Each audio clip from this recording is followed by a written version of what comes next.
This afternoon, MPs will debate the contents of the speech, which Labour has already described as a pretty pathetic programme of tinkering. Meanwhile, Sir Ed Davey, Lib Dem leader, described it as containing cheap gimmicks and reheated policies. Let's talk to Conservative MP for the Isle of Wight, Bob Seeley, who joins us now. Bob, good to see you this afternoon. There's a lot in this which is headline grabbing, particularly on sort of law and order. But actually, it's not that significant to change any of this, is it? When you look at the sentencing bill, the criminal justice bill, a lot of this can be enacted already by judges. It's just if they choose to do so. I don't agree. I think actually this is a really good King's speech, and there's a lot in it, and I'd love to talk to you about elements of it. When Ed Davey is talking about tinkering and the Labour Party is talking about a sort of feeble tinkering, I was rather assuming that they were talking about their own manifesto ideas, which seem to be remarkably non-existent.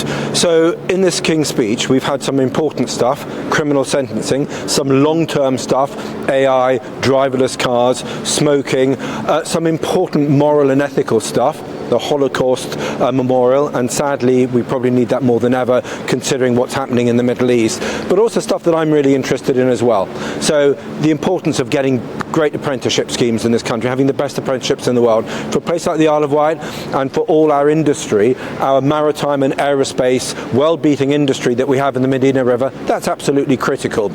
And there's other things that I'm personally interested as well, like stopping rich people from intimidating the media and making sure that we register people who are trying to influence, sometimes in a malign way, public life in this country. So for me, there's an awful lot in it. And when I listen to the Labour Party and the Lib Dems, actually I treat them with the disinterest that I suspect many GB viewers would also take to their absolute lack of ideas and lack of a decent alternative. Labour, though, is still way ahead in the polls, double digits, I think it is. Is this King's speech really going to make the dent that you would like in those polls, Bob? I think the dent in the polls, I hope, is going to come as we near the next election and people see what's on offer. We've got a Conservative Party that is being sensible and realistic about net zero. We've gone further to decarbonise than any other major economy. But actually, forcing Mrs Miggins to have a heat pump when China is using 200 million tonnes of coal a year, I think we've got to have a sense of balance and a sense of realism. And that's what we're doing with the oil and gas licensing. What is the point of having a Labour government that buys liquid natural gas for the next 20 years from Qatar, getting it through the Straits of Hormuz at times of crises, when we've got the stuff on our own doorstep? We need to be doing sensible things. And so I think, for me, Pip, it's that common sense aspect that is actually going to appeal to people, because they're going to look at Labour and they've been hijacked either by trans groups or hardline green groups, and actually they don't share their values and they don't speak for the average Labour voter in red wall seats, or indeed any seats, including seats like mine on the Isle of Wight. So I think as we get nearer to that election and as people see what the choices are, we're going to do our best to make our case as best we can. We've been in power for a long time. I get that, and every time you win an election, it's always more difficult to win an election afterwards, but that's why we've got to come up with a really good manifesto. And the stuff that we've had today shows the direction we're going in, and I think it's stuff that is going to appeal, things and policies and politics that is going to appeal to GB News viewers up and down the country. Well, yeah, but I mean, look, preventing serious criminals from marrying in prison, I mean, look, I very much doubt that many people would disagree with that. But again, it's not going to make a huge impact, is it? Okay, as Alex Chalk was saying, when I was listening, just waiting to come on, back when Labour in power, rapists got out after halfway through their sentence. Now they're going to serve all of it. So there's big stuff that we're doing. There's long-term stuff. Look, driverless cars, AI. This is really important. Hold on a minute. Not for the next 5 years, but for the next 100 years. Forgive me. It's difficult to jump from sort of rape charges to driverless cars. On that rape issue, there has been some concern raised, because Alex Chalk also said protecting the public, which is what he says all this is about, means reducing reoffending. Well, part of the problem with making people serve a full sentence is they're not then coming out on licence necessarily, are they? Which means that they're walking out of prison and not being supervised, so they're they're not getting the training, the mentoring, the work around them once they're out to stop them reoffending. No. Sorry, Steve.